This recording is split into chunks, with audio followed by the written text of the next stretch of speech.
This is October that we are in at this point in time. 7th day, 2018. Once again, our message is that a blessing in giving money to the church. Using the whole chapter, 2 Corinthians 9, which our brother read faithfully, and we thank God that we have had a service thus far that we can honor God in. We don't have to fight over it. Hopefully this message won't ruin all of that. That's our prayer. And so why are we saying that? Because when I was a young saint, I would hear messages on giving.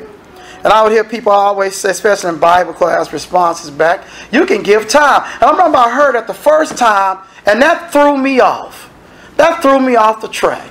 Because that answer was incorrect. Because discussion was about money. And I heard time.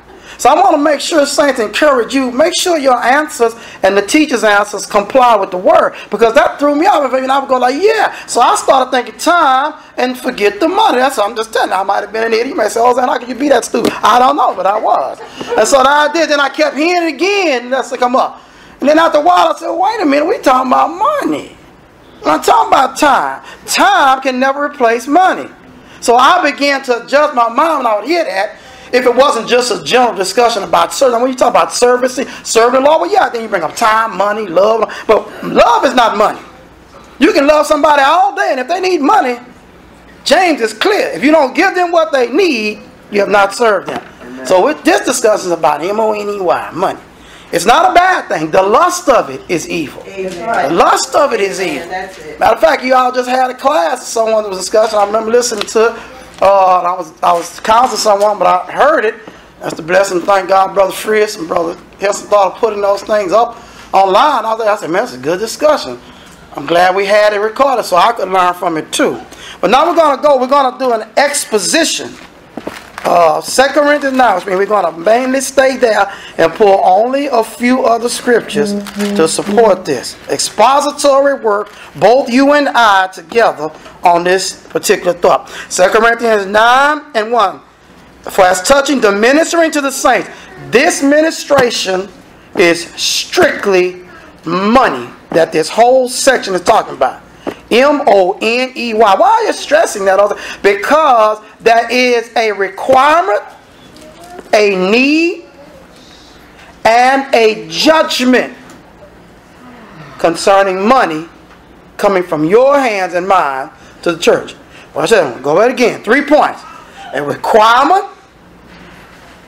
You're required to do it. A need, that is a necessity there. And that is a judgment on your soul as far as you getting in heaven based on what you did. Now we're going to validate that because I know some saints are riled up. God doesn't judge us on money. Oh, yes, he does. Because he knows I give it to you. Amen. See, that's the only problem. Now, if you have to go hustle it yourself, and I don't know if they're going to find it, Jesus. What shall we do? No, he knows we give it to you in abundance and more than we deserve and even need. So he knows we got excess. You got excess. He knows, Ozan, you got excess. Somewhere. No matter how bad I cry, I'm so stressed. No, Ozan, you got some extra somewhere. And I want a portion of it. And not as an afterthought. Let's see, I did that. What I got now? Here's some under the couch. Amen. No, that's not how you give. Now, we're going to talk about that. 2 Corinthians 9 and 1, he says, it's superfluous for me to write to you. It's over extra. It's over extra. He said, because I know your heart. That's what he said. When you use the word superfluous, he's like, I know your heart. Y'all some good folks in Corinth. I know it's just extra.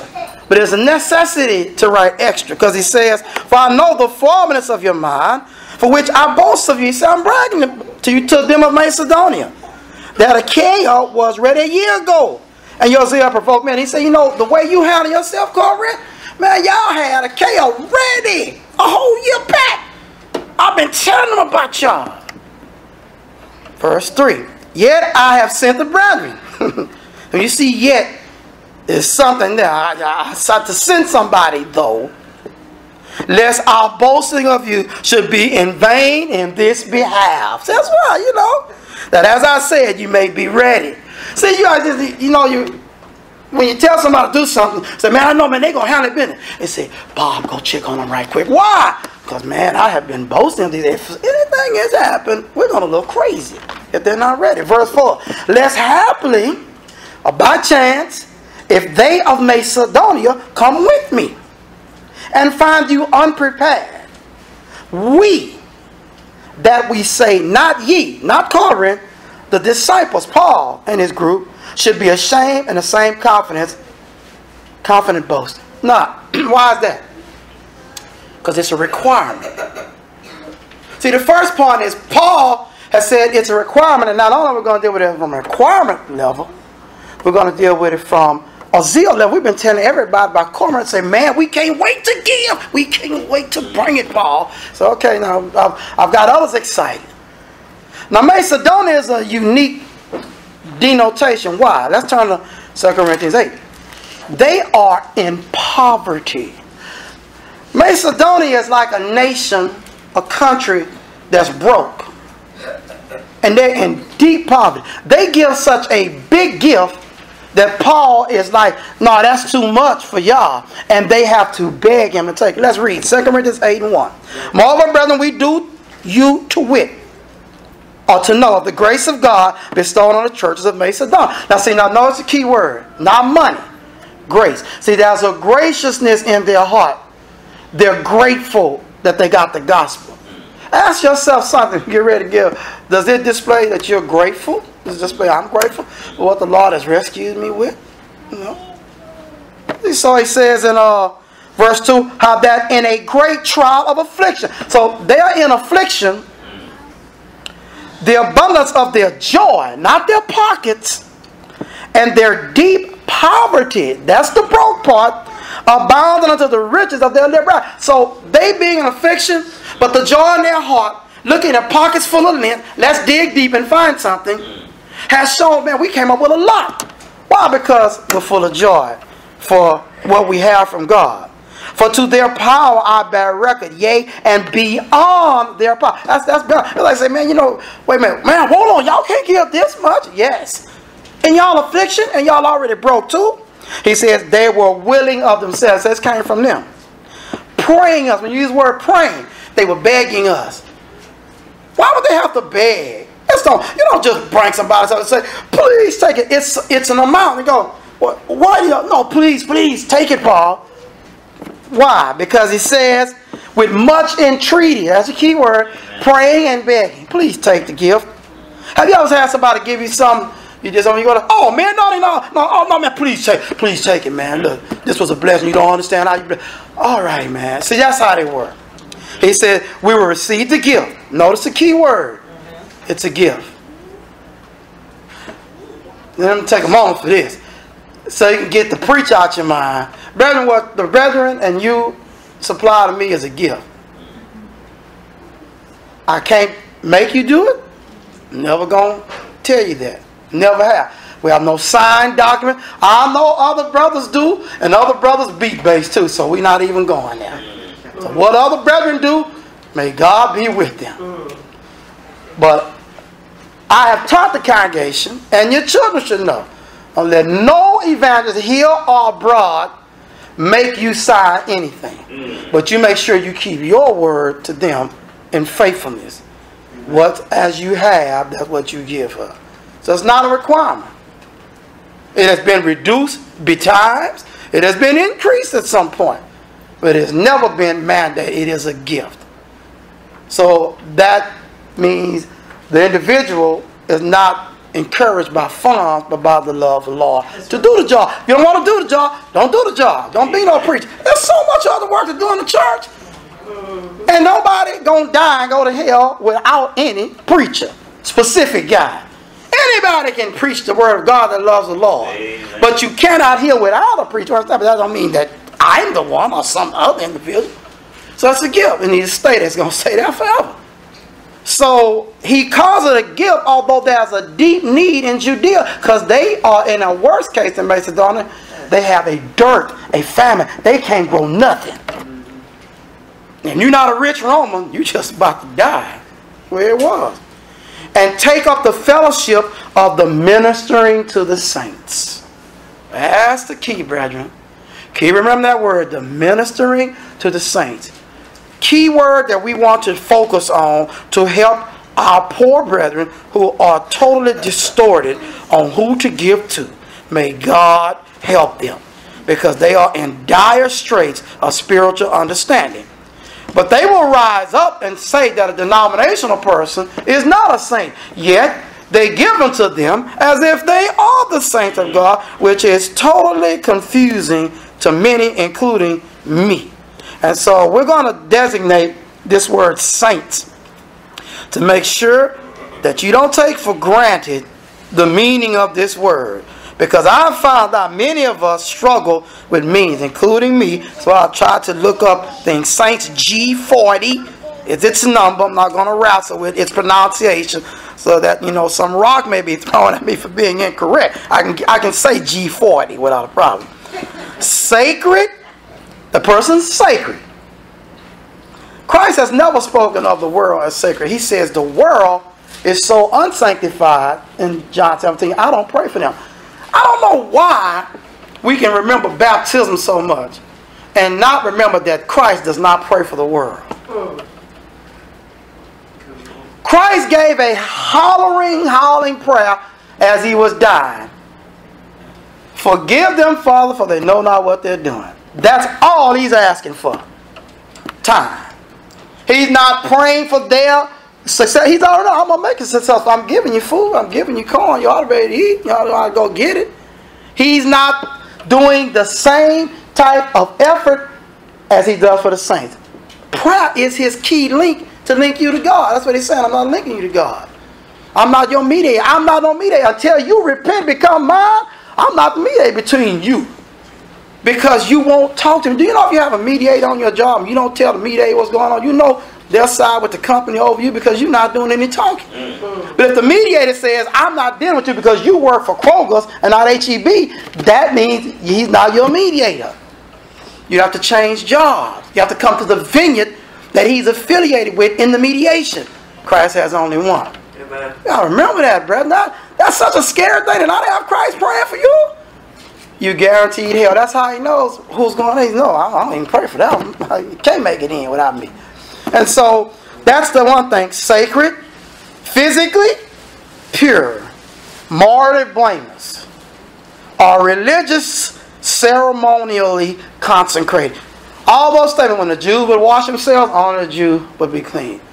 You wash yourself spiritually, only the saint would be clean. That's what we have to understand. So the cleansing and the consecration, most holy one thing, saint. Let's remember that, saint. Now, because of that thought, the ministering is to the saints. Now this is what we want to deal with, brethren. The ministering is to the saints of God. And what does this word here deal with? Ministering, this is a very important word. 1248. 1248. Attendance as a servant. Figuratively, aid. Official. Service, especially of the Christian teacher, or technically of the diaconate. See, this is what the official deacon does, and this is what you and I do. We minister. But you may not be an official deacon. That's why I'm trying to make the thought of a woman being a deacon, but they're confused. Anyone can serve, but the service of a representative of the church goes to the saints. This is very important. This is a judgment issue that is so critical. When the disciples forgot and overlooked the Greek-speaking widows, the whole system had to have a creative plan to serve them, because the ministration is for the saints, and these are Greek-speaking Jews who have become Christian, and they are of the Jewish proselyte system, and they must be serviced too. They didn't forget the Hebrews. Sometimes people will forget someone they should serve, but never forget family. Well, just have to remind them. And they did. A whole system was set up to oversee the feeding of old ladies. And you had a man, 7 of them over it. I remember I told a brother that, a preacher right in use. I'm not going to call him out for ignorance sake. I said, you should have a brother over there that those women doing. That they report to and give report, and he knows what's going on. He said, Ozan, that's how you always do, Ozan, you know. He sees me as some buffoon. I don't care. His words, positive for me or negative, will not affect my stay with the Lord forever anyway. I'm trying to help him, because I already can see the text. And this is what you have to deal with your brethren, not understanding things. In the concept of ministration. This is what the deacons lead in doing, and this is what all the saints who give doing when this word is talking about giving money.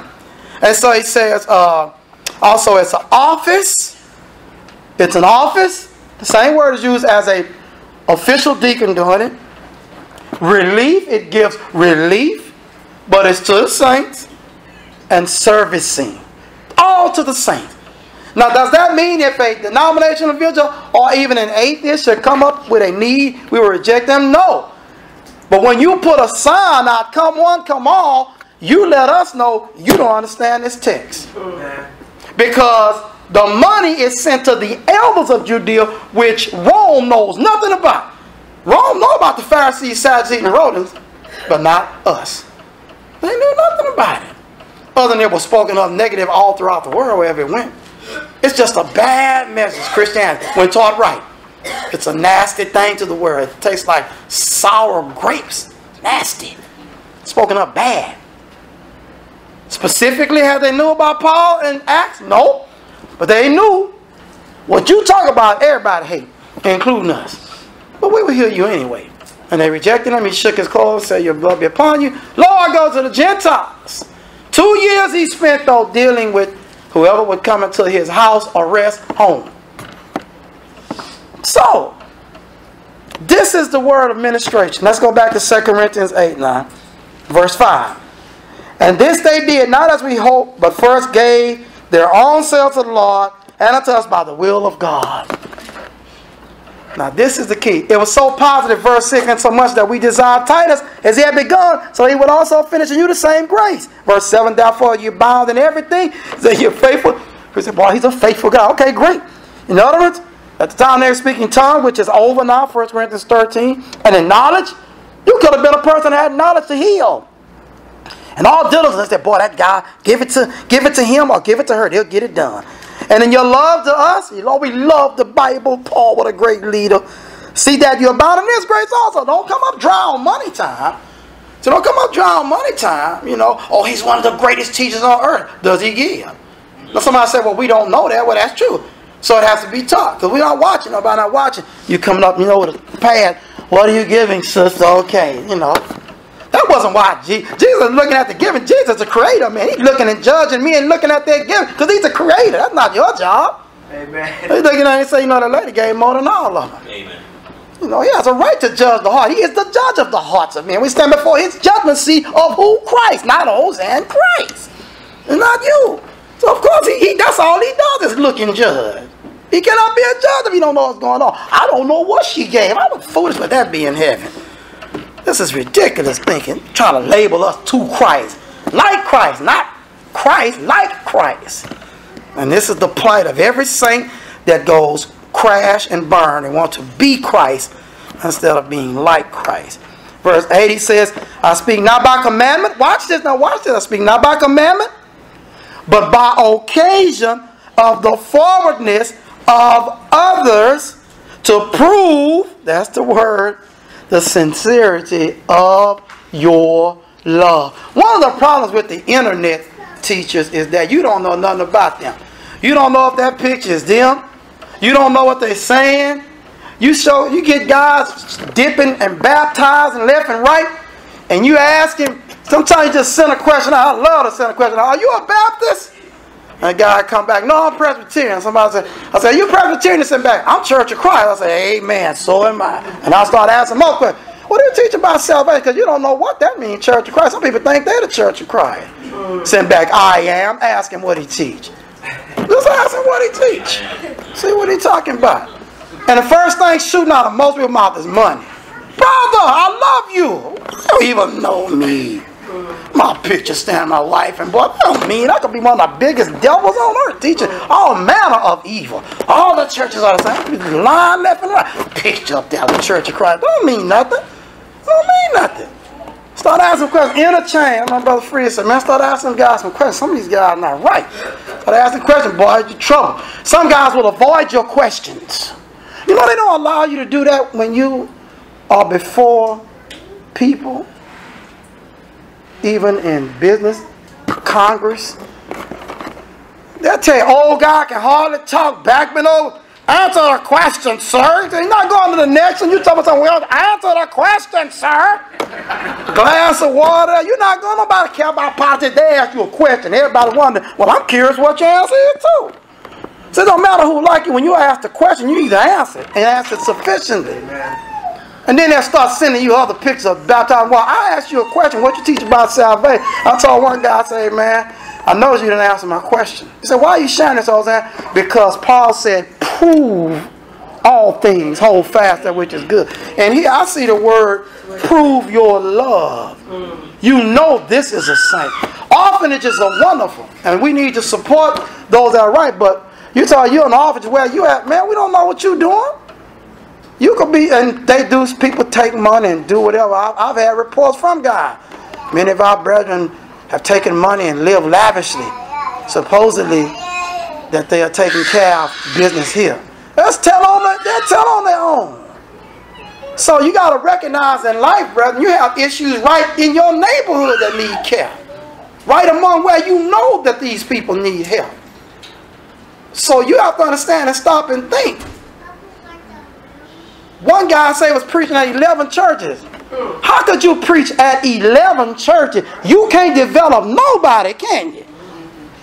Is it an all-girl church, all 11? It should be some guy that should be able to preach other than you.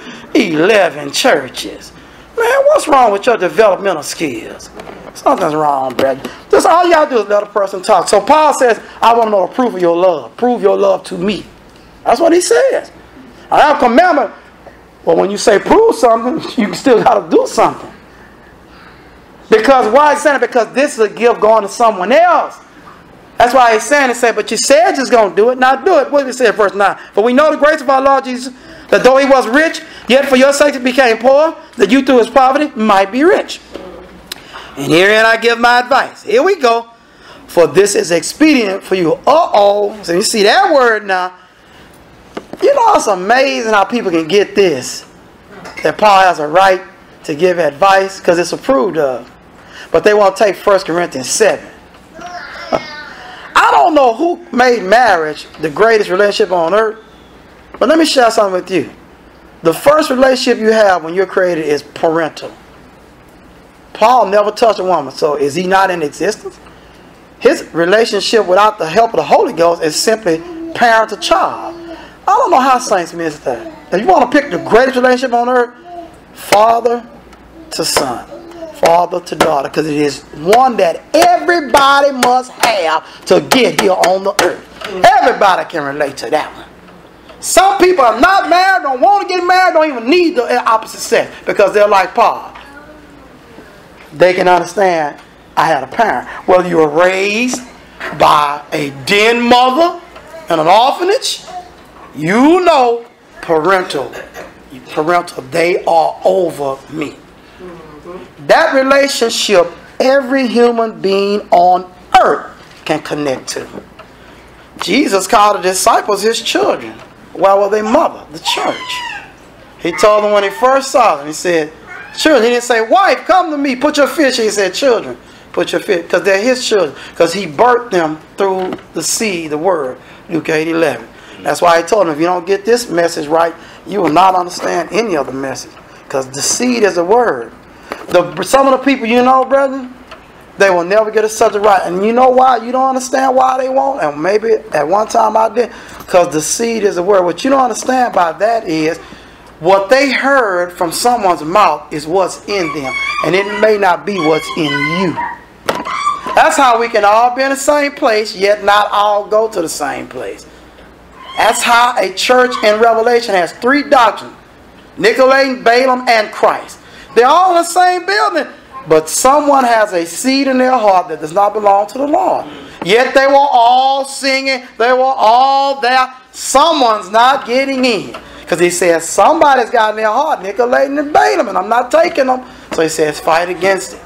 And see, once again, what do we start out with? The rules of the church. Your time and service, your gifts, your love mean nothing.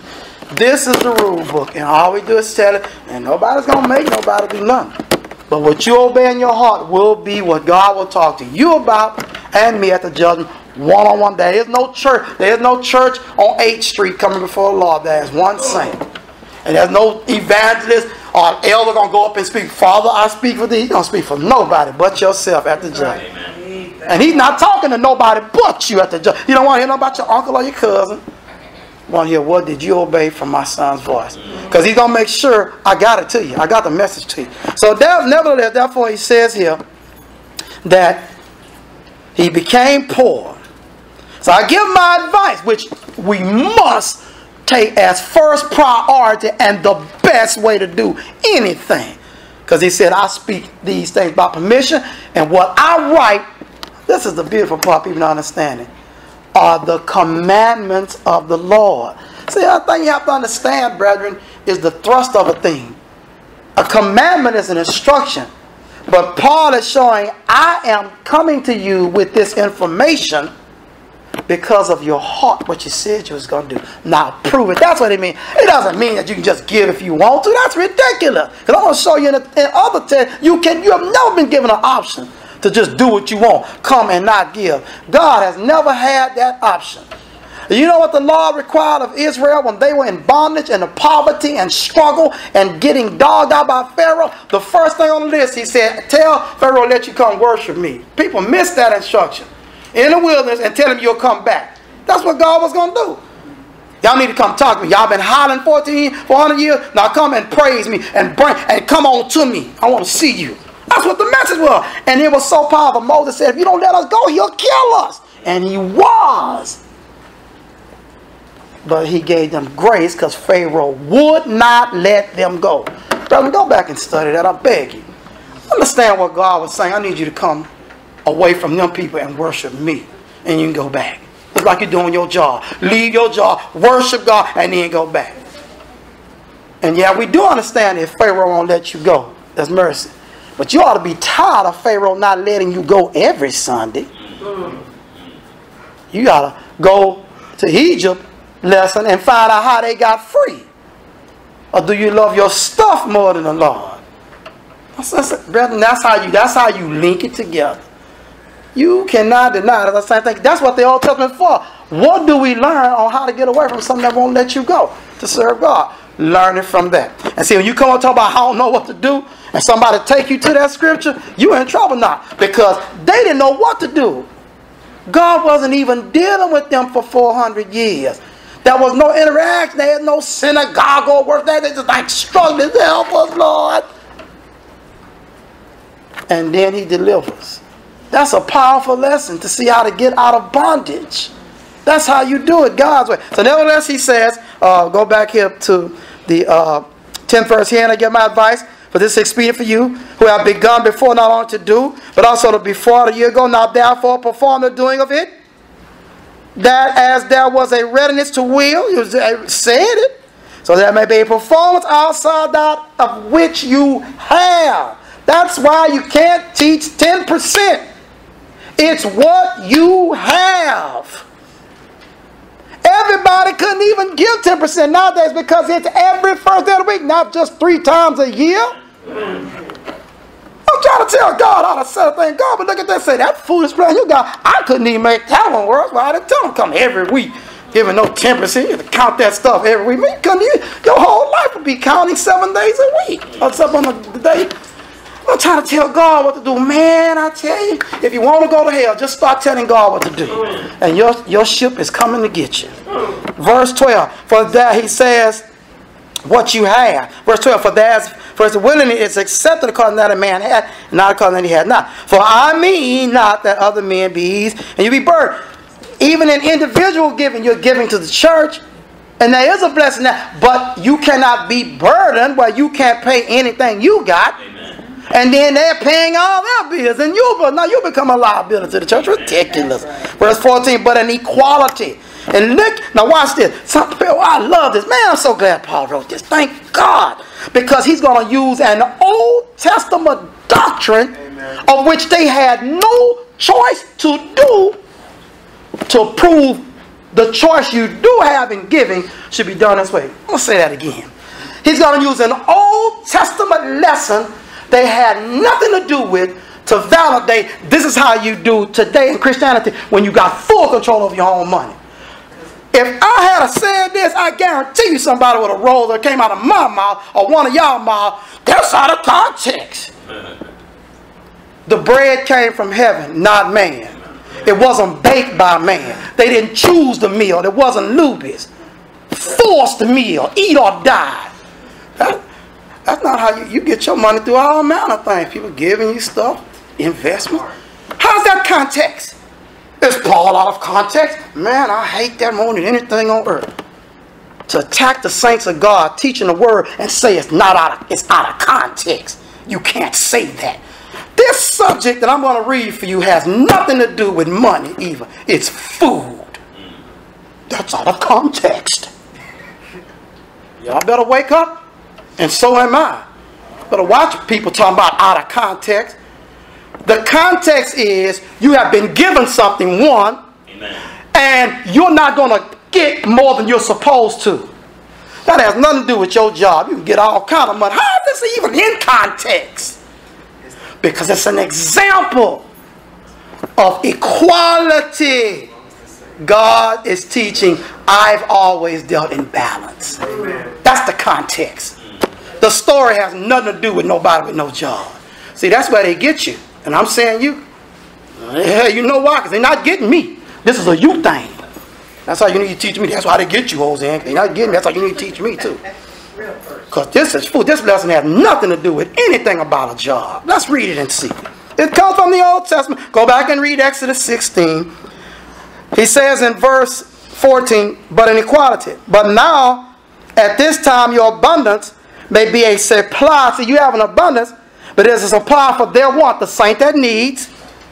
That their abundance also may be a supply for your want.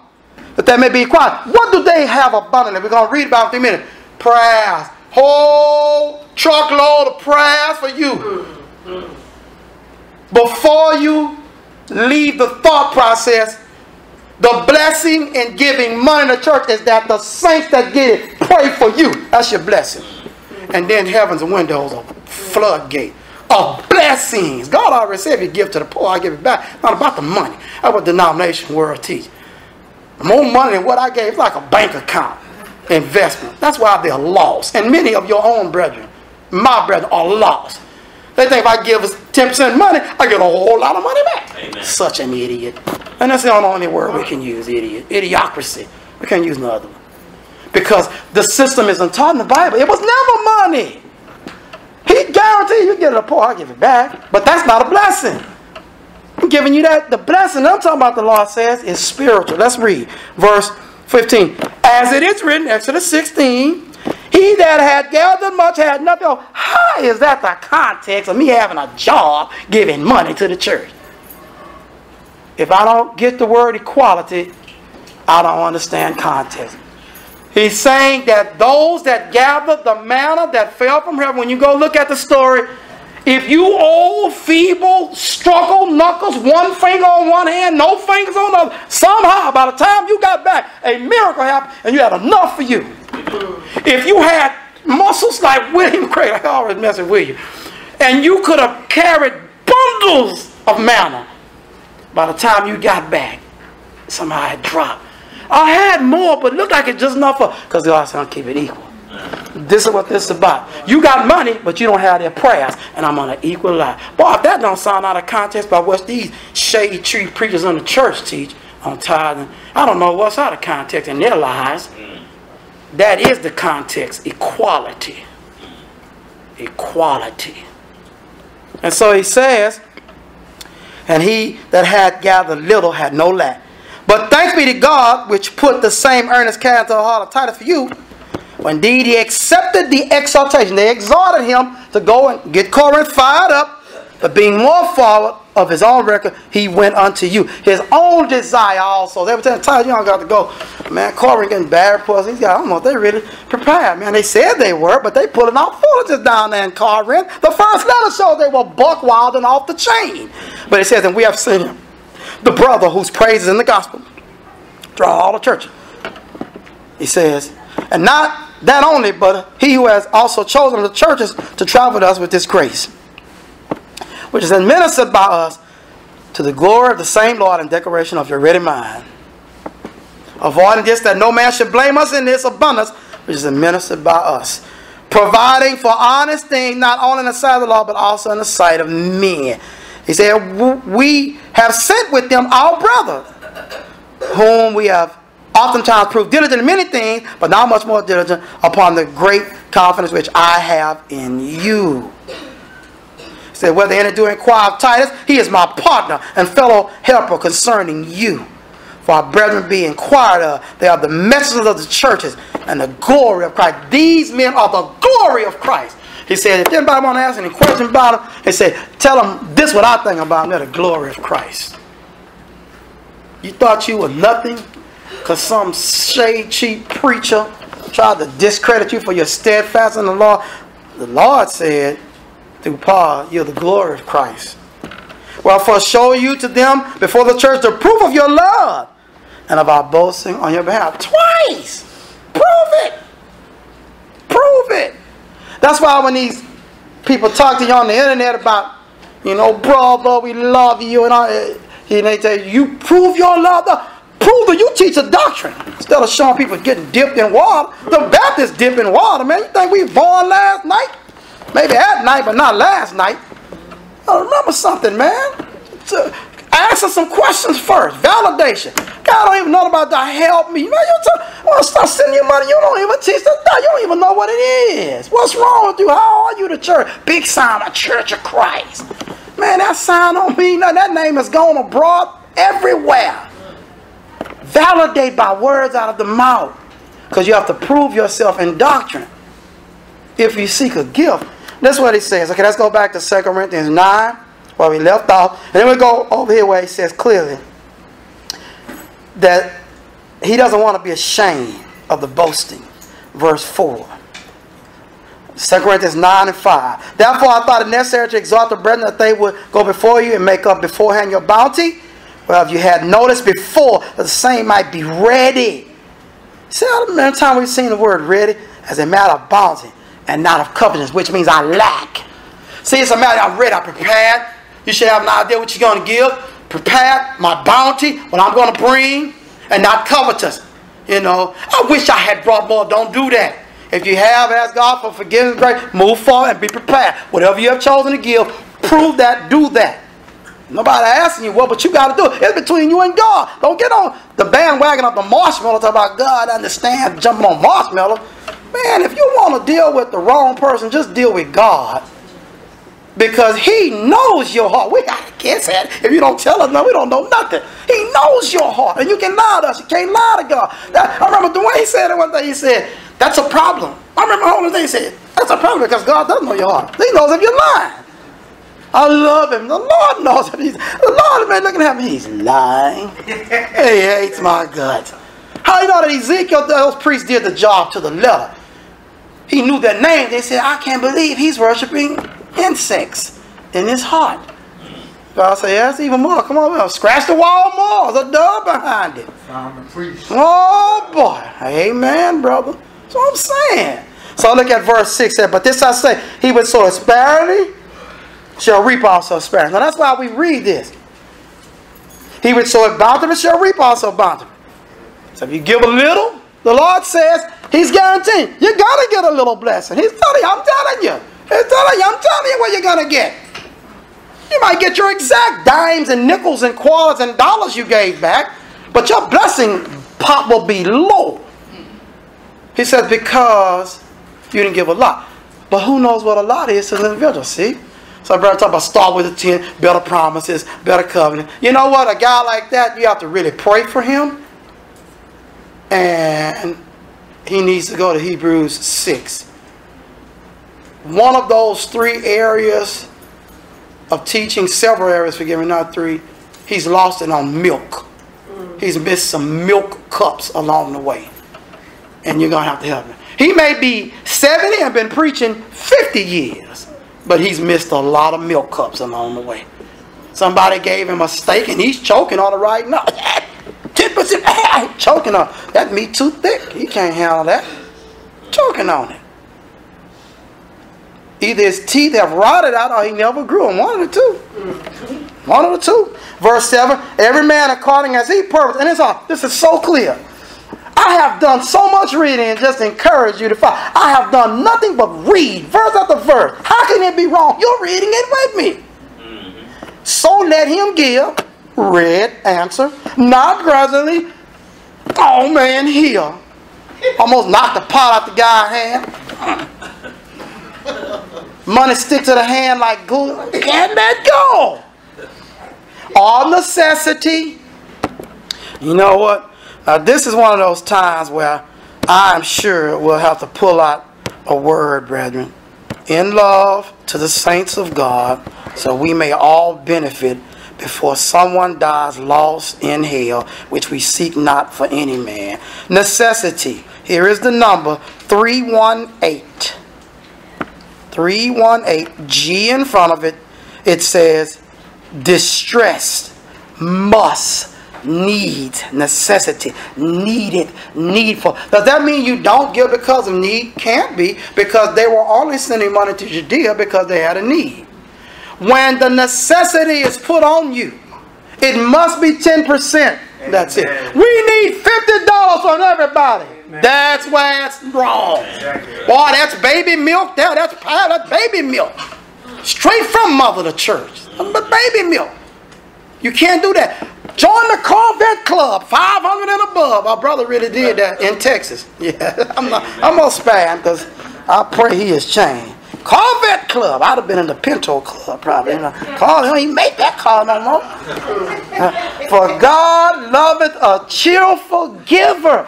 Give a cheer because you give. See, so what makes cheerful? Not a necessity. Give me a number.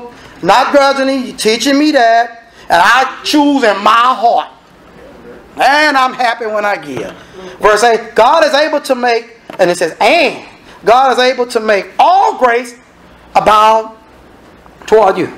That you always having all sufficiency in all things may abound every work. So if the other work, so we got other work to do, that's true. So you have that too. You have that too. As it is written, he hath dispersed abroad, he hath given to the poor. His righteousness remaineth forever. That is from Psalm 112, and that's not talking about God. That's talking about the giver.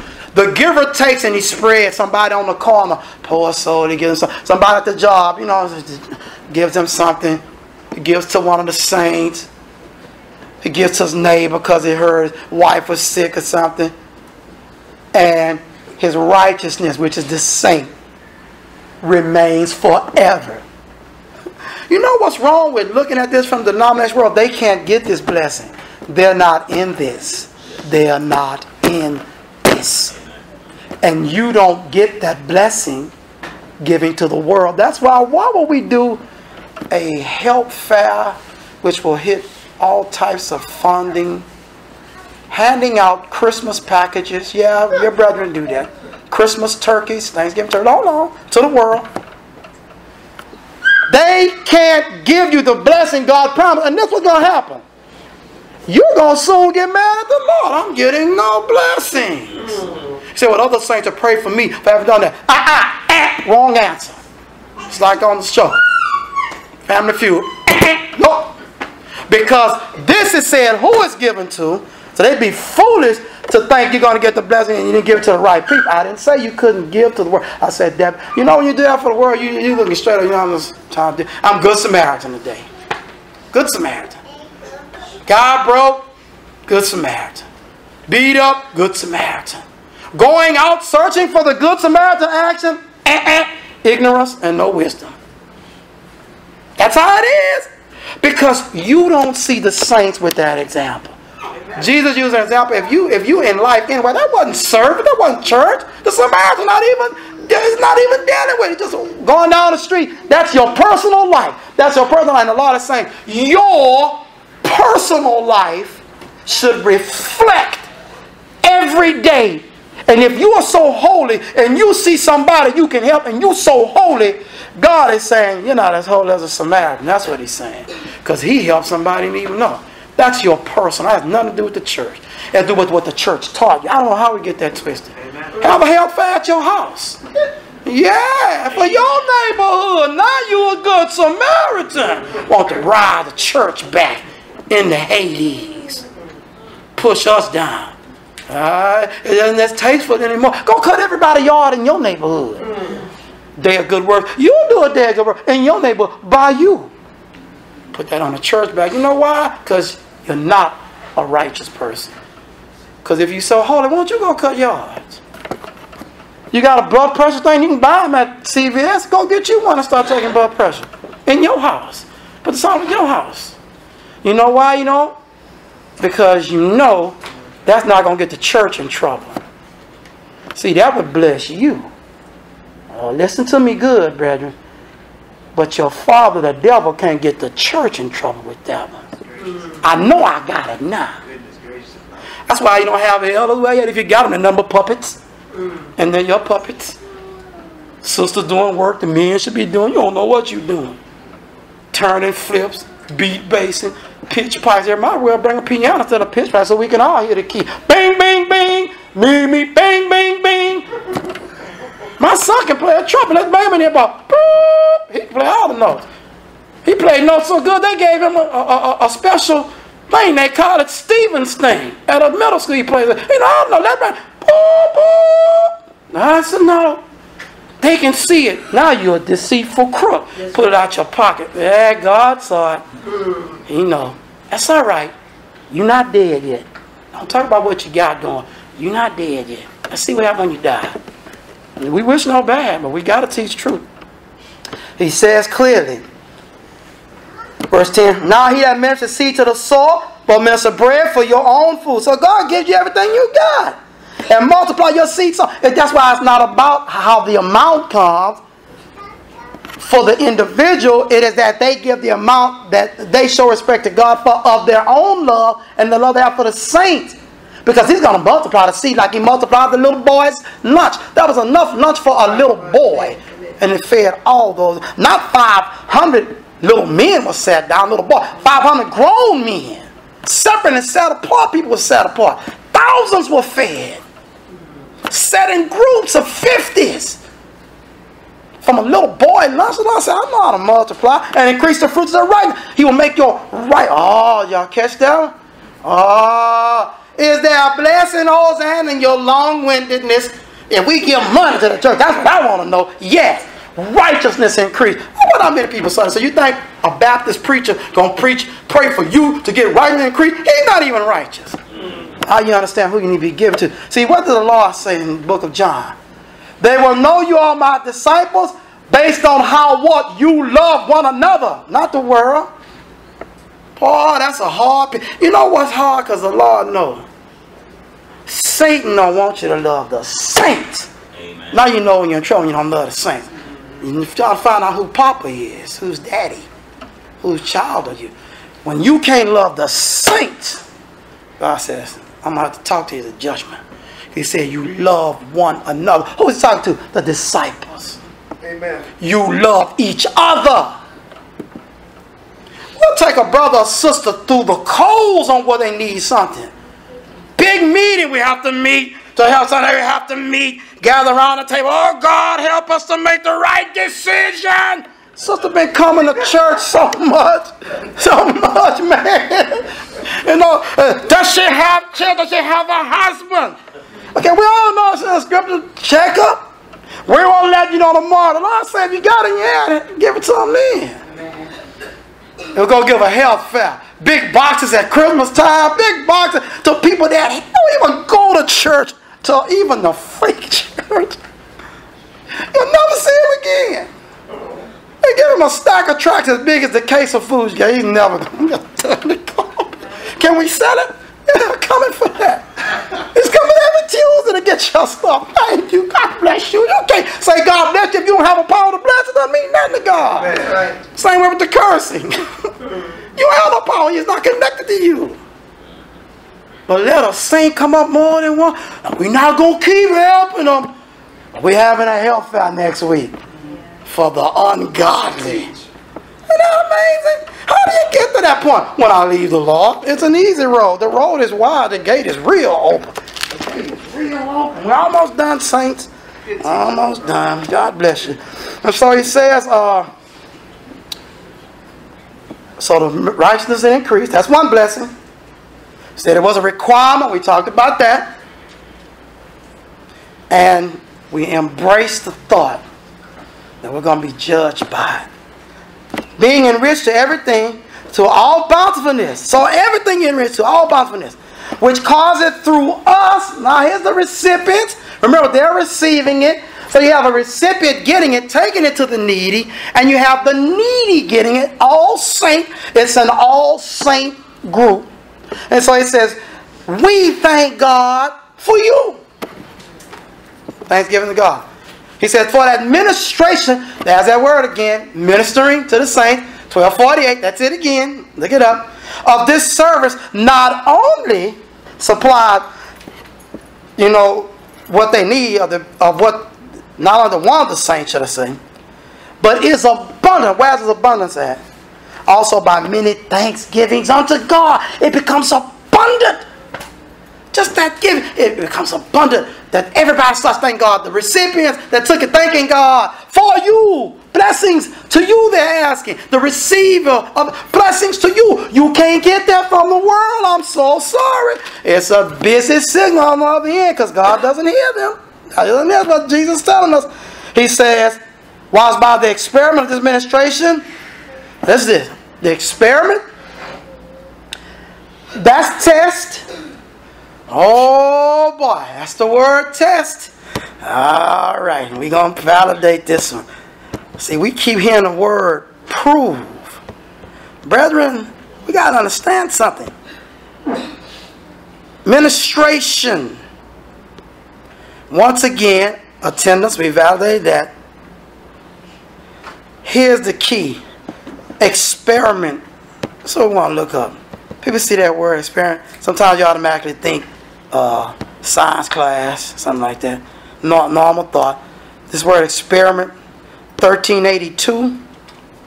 It is experience, experiment, proof, trial. I told you it's a requirement. You on trial. When that basket comes, you on trial. Remember that. That's what the word experiment. This experiment, even if it's gone to another church, you on trial. Here comes the test. You said you love me. God is saying, one of my children, your brother needs some test. Pop quiz. Here comes the basket. Did you study? You thought about it? Love of the saints? Some people hate pop quiz. You come in class, all sleepy, man. You ate breakfast kind of full. Your mind will kick in a minute because it's going to start picking up the nutrients. You start waking up after about an hour or so. But first eat and get sleep. You want to lay back in the bed. Don't do that. Sit there. And say the teacher calls up. Everybody want to throw a rock at her. We're going to have a pop quiz. Oh, Miss So-and-so, Mr. So. Man, I hate this class. Can I drop it? Pop quiz. You came to church, join your heart to the Lord, sing song. And the pop quiz. Here comes the basket. Pop quiz. What are we going to do now? So it's a test. Look it up. G1382. Of this ministration, they, the recipient, glorify God for your professed subjection unto the gospel of Christ. The good news of Christ. Part of the good news is love. I'm going to give to my brethren when they have need. You know how powerful it was when it first kicked off? But the love of men is wax cold now. In Acts chapter 2, they sold their lawnmowers, metaphorically. That extra car. Grandma's property. And they brought the money to, of all people, the leaders of the church, the disciples, Peter and them. He used to be a cussing fisherman. I don't know about. Man, one of them boys is a zealot, man. Religious zealot. Hey, that boy your money, man. Your grandma gave you that. What's wrong with you? Property holding on to meant something. Well, we out of the law. I don't even know about that, but oh, that's why you struggle. Oh, you struggle still with the doctrine. Brother so-and-so, sister so-and-so. So he's talking about, brother, subjection. And for your, watch this, not only you subject to the gospel to give, period, that's to give, period, but also liberal distribution unto them. See, they're thanking you for so much. Professing the gospel, they gave. And it was liberal. Oh boy. He says, and unto all men. That's why brethren get excited. See, when you see all men, you can't automatically go to the world. That's not the only group going to get help is the saints in Judea. There are other men too that are saints that will get help. And as we said, if someone should come among us, you know what the word solicitation means? You'll find out if you go in the wrong neighborhood and they got that sign out there. You knock on the door, all of a sudden some car pull up. Guy pull up, and he said, we don't solicitate. And, he's not a cop. Then he got a button that he gonna hit. And then the real people come, and you wanted to go home. No, they're gonna investigate you. Let them find. Oh, he's got a warrant. Oh, then a record comes up, and they take your car, and then you go to jail. If you just look at the sign and got your warrant, right to look at the sign, you know, no solicitation, strictly forbidden in this neighborhood. He said, but I saw a guy, yeah, well, we like him, we don't like you, and we don't know you. So you're going down. That's it. When you solicit, you go into the community. We help. If you need your light bill paid, you solicitate. You solicit. That's what you do for saints. That's what you do for saints. How amazing people go through the neighborhood, but you hardly ever hear them mention from the pulpit. We'll help any saint that go through the neighborhood. You know how many churches have you been to? I've been to a lot. Very rarely heard. We'll help any saint here. Always health fair, man. Giving washing machines out to the community. Yeah. We'll help any saint here. Don't say that. Wait till they need. They'll come to us. They know us. Mom's the word. But we're trying to get them. Boy, you're so deceitful. My goodness, man. God help us. Pray for them. And by their prayer for you, here's the proof to which long after you. So they long after you. They're not connected to you on a regular basis. They long after you. For the exceeding grace of God. What draws them to you? These profess the gospel and they do it liberally. Oh, God bless them. And here come the windows of heaven to you. Thanks be unto God for his unspeakable gift. You know the word unspeakable? I'm going to put that one up too. Almost done. Unspeakable gift. So we know what unspeakable. Well, I'm going to read it anyway. Just humor me in it. G411. The 411. The 411. Isn't that amazing? Not expounded in full. Unspeakable. You know what it deals with? This blessing from heaven, the words can't say it. It's strength. You couldn't stop stealing, but started giving the Lord, and strength came in your hand, stayed in your pocket. Can't tell you the words, just strength came. It's words the Holy Spirit knows, cannot be speaking, but he brings you to your spirit. You got to be a saint to get this. You got to be a saint to get that. You never get that. You can stop stealing tomorrow. How are you going to get rid of the sins of the past? They'll be on your list when you go for the Lord. Some of the denomination world never get it. Can I come up to the Lord? Here's the key. I got to get this one. Because, we got some saints, and I'm not going to say they slick, but they're very witty. They're witty saints. Let's go to Exodus, and I'm going to kill the wit so we can all go to heaven. When we all get to heaven, that song's teachable. When we all get there. Look at Exodus chapter 3. And I will give this people favor in the sight of the Egyptians, which is the people of Moses, God's children. And it shall come to pass, then when you go, you shall not go empty. Let's see what empty means. 7387. Emptily, figuratively, objectively, ineffectually, subjectively. God got a covenant all ways, undeservedly, without In vain, when they left Egypt, the Lord says, you'll spoil them. They're going to break off and give you stuff. You tell your friend, look, I'm going to need a microwave when we get down there. He'll take it. Then the children will die. Man, my cousin died. Firstborn, take the tank. You need something else? Get them out of here, Pharaoh. He said he spoiled them. Spoiled them. Got them. Now let's look at Exodus 23:15. This is the Old Testament. Just like Paul went, I'm going, and it's 100% content. We can't argue mine because this one's about money and things. Boy, if we'd have taught what Paul, Exodus 23, if we'd have taught what Paul taught, I guarantee you the rock out of context would have been thrown. And that's where you got to be strong at, brother. That's a lesson that you can use also. You just use that from 2 Corinthians 8 when somebody tells you it's out of context. Say, tell me, look at 2 Corinthians 8. Can you tell me how it's in context? I guarantee you God not going to help them. The minute they throw that rock at you, God not going to help them.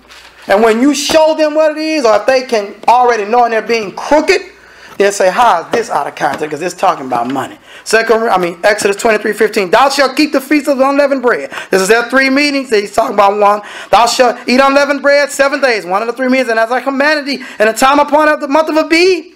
For in it thou came out from Egypt. And none shall appear before me empty. Is that the same word? It is 7-87. 7-87. I didn't have to give. I don't know how. Amen. Did somebody tell you have to be 10%? Well, that's why you don't have. And now you came up empty, and I'm going to talk to you at the judgment log and say, because I didn't tell you 10% anyway. I didn't send them to you. That's what it said. I didn't send them to you.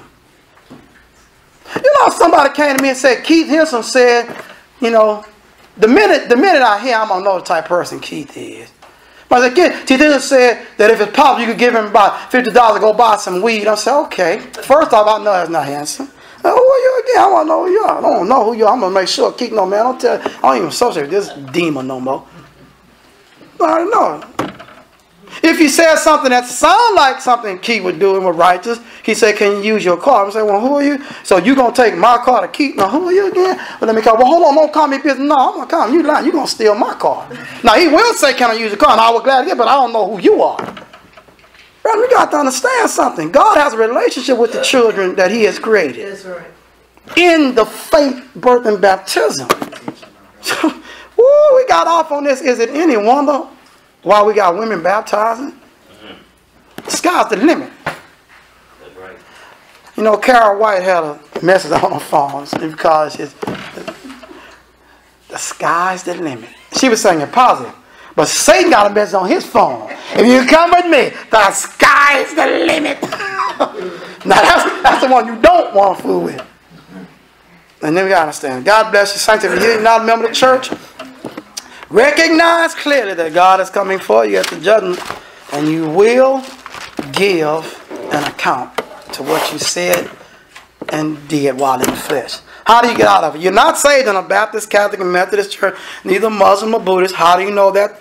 Acts 19, 1-5, you can validate that. It will show, even hearing about Jesus incorrectly, you will not be saved. God can't rescue that precious soul that he made. So you want to get out of that. Secondly, recognize, if you do believe Jesus is the Son of God and he died and is buried on the 3rd day, he rose again, you're right. 1 Corinthians 15, 1-4. If you embrace that, then when we deliver to you the opportunity to be saved, you can embrace that also. Why? Jesus said in Mark 16:16, he that believes and is baptized shall be saved, but he that believes not shall be damned. It's a promise Christ here. One good, one bad. You say, well, I'm young. It don't matter if you're young. Young people die too. Got to be baptized. Young people sin. The children, the Bible uses the word children, mocked the prophet going up. Yeah, amen. And said, thou bald head, go up. You know, I can catch the kids do. I'll be watching. Go on in there, bald head. Talking about me. But yeah, I'm not this prophet. But he looked at them and he cursed them. Curse without cause is not effect. God looked at them and said, they are little devils. And he sent a couple of she-bears, that's girl bears, woo, tore them up. About 40 became lunch and did not make it home. For what? Why didn't God send compassion? He let David eat shewbread. I'm telling you what, don't question God. We need to understand what we're dealing with in this place. The kingdom of God, Man, something like that should make everybody rise up and get right. Mocking and disrespecting of the leader causes a child to get eaten, yes. And God said it shall be so. Let's remember that. Don't let the devil come eat us up and take our life from us. If you can understand that, Jesus says clearly, I can bless you. Acts 2:37 and said, how? What shall we do? Verse 30, repent and be baptized, every one of you, in the name of Jesus Christ, for the remission of sins, and you shall receive the gift of the Holy Ghost. Why? For the promise is unto you and to your children and all that are fallen. Now see, this is a message to the lost. Also, same message. Even in men of all our God shall call. In many other words, he testified and encouraged them, save yourself in this untoward, perverted generation. Then they that glad to receive his word were baptized the same day. 3,000 souls added unto them, and they continued steadfast in the apostles' doctrine, the breaking of bread and prayers. 3,000. You know how hard it is to baptize 3 people? We had people sometimes, 5 people came up one in the other building. 5 at once. We baptized, man, several minutes. Man, putting on clothes, dipping, 3,000 in the same day. It must mean baptism has to be done to be saved. Why not? Let's just stretch it out. We'll take about 20 each day. Come back tomorrow. You're saved by faith anyway. No, you're not. No, you're not. Prove all things. You have to be proved. Obey. And he says, they continue the apostles' doctrine, which Joyce Myers hates, and others like her. The breaking of bread, which all the denominations were despised. And I look for that to go away soon in the sainthood. That's going to go away. That'll be one of the next things you'll see. Just get ready. You've seen everything else just about. Women preachers, man, pretty soon the doctrine has to go. You keep remembering Jesus at the Lord's time. Take a Lord's Supper. Remember Jesus. Guess what's going next? That's God. Watch, I'm no prophet. I'm telling you. You tell her, kiss it goodbye. If you accept and understand, walk in the light as Christ in the light. The fellowship is between you and Jesus. And then if we both walk in the light as Christ in the light, then you and I have fellowship one with another. 1 John chapter 1, read the entire chapter. And prayers. Making petitions to the Lord. The prayer was so important that when the saints give, their hope is that the saints they gave to will lift up a prayer. Somebody say, I just give, I'm not looking for nothing. Then you're ignorant. Because if you don't look for those blessings, God says you don't deserve it. Because Nehemiah said, remember me, Lord, and what I did, remember me. People talk about, I just give, I don't do all. You're not no saint. Sit down. You don't know what you're talking about. I just give, honey. Oh, sit down. You don't know why you giving. It's ridiculous. You ought to know what you're doing and why you're doing it. What do you expect from it? Why do we do it right? So we can go to heaven. I just do it right because this right thing goes sit down. You're not a saint. You're fooling us. You deceive us. Remember, brethren, the eunuch wants to get baptized in Acts chapter 8. But Acts 2:47 says the Lord asked to the church. So Philip has to tell him, if you believe it all, you ought to tell him, I got to tell you everything. Remember God told Brother Hampton, his grandma told them. He's trying to tell y'all, think about the Lord. He's trying to take away your religious belief. And I said, that's what you were doing. Amen. Grandma's shot. That's what we do in the church. Take away your religious belief and replace it with Christ. That's what I mean. The eunuch, you know, he's like, what hinders me? I'm going to take away your religious belief, Judaism, and replace it with all your heart, Jesus, Son of God. And then he baptized based on what his mouth says.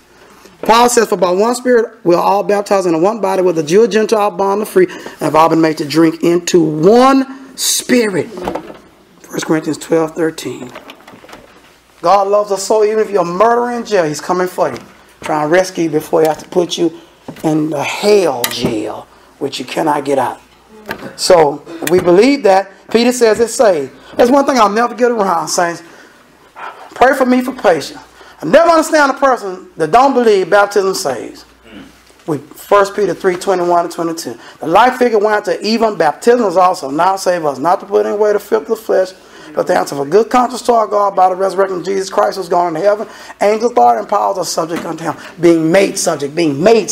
God made them subject unto him. Whether they hated him or loved him, made them subject. And we believe that. Let's recognize one thing. Jesus said there's a day coming in some of our lives where the devil will cast some of us into prison. It's a spiritual prison. We have tribulation 10 days. The metaphor number. It says, but be ye faithful unto death. How can you not love Christ? Even in jail, it comes. Okay, now I know he's testing you. You're going to make it. I'm here with you. He You're not going to let the devil lock up in the prison, go, good luck and run. He said, well, be here. I'm always with you, like my father was always with me. If you believe that, you can baptize now. Listen to the message. Hit the little triangle on the bottom where it shows the message. And it'll tell you all the numbers of the brethren here. We'll gladly point you out to the men we know in other countries that can baptize you.